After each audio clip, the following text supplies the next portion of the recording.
മഹാമാഘ മഹോത്സവമാണ്. തിരുനാവായാണ് പരിപാടി നടക്കുന്നത്. ഇപ്പോൾ നമ്മൾ അവിടെയാണ് ഉള്ളത്. കണ്ടല്ലോ എല്ലാവരും. ഇതാണ് തിരുനാവായിൽ. ഇപ്പോൾ ഇവിടെയാണ് എല്ലാവരും ഇവിടെ വന്നിട്ട് സ്നാനം ചെയ്യുന്നത്. നിളാസ്നാനം എന്ന് പറയും. ഇവിടെ വർഷങ്ങളായിട്ട് നവാമുകുന്ദ ക്ഷേത്രം എന്നാണ് ഈ അമ്പലത്തിൻ്റെ സ്ഥലത്തിൻ്റെയൊക്കെ പേര്. ഇവിടെ ഒരു സൈഡിൽ, അതായത് ഇപ്പോൾ ഈ കാണുന്ന ആ കൊടിയൊക്കെ വലിയ സ്ഥലമാണ് നമ്മളെ ഇവിടുത്തെ നവാമുകുന്ദ ക്ഷേത്രം. ഇവിടെ എല്ലാ വർഷങ്ങളിലും വാവിൻ്റെ സമയത്ത് ഇവിടെ വന്ന് ബലിയിടും ആളുകൾ എന്നും എല്ലാ വർഷവും. പിന്നെ ദിവസവും ഉണ്ടാവും ഇവിടെ തിരക്കിട്ടാവും.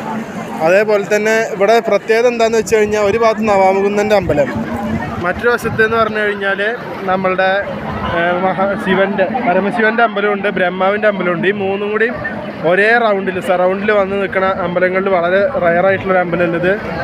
അതാണ് ഈ അമ്പലത്തിൻ്റെ ഏറ്റവും വലിയ പ്രത്യേകത. തിരുനെല്ലി എന്നൊക്കെ പറയില്ലേ നമ്മൾ ബലിയിടാൻ പോകണേ, അതുപോലുള്ള ഒരു സ്ഥലമാണ്. കാശിയിലൊക്കെ പോകുന്ന പോലെയാണ് ഇവിടെയും വന്ന് ബലിയിട്ട് കഴിഞ്ഞാൽ. അത് മാത്രമല്ല, ഇവിടെ പണ്ട് മാമാങ്കം നടന്നിട്ടുണ്ടാവും. നിങ്ങൾ കണ്ടിട്ടുണ്ടാവും മമ്മൂട്ടിയുടെ മാമാങ്കം എന്ന് പറഞ്ഞ സിനിമ.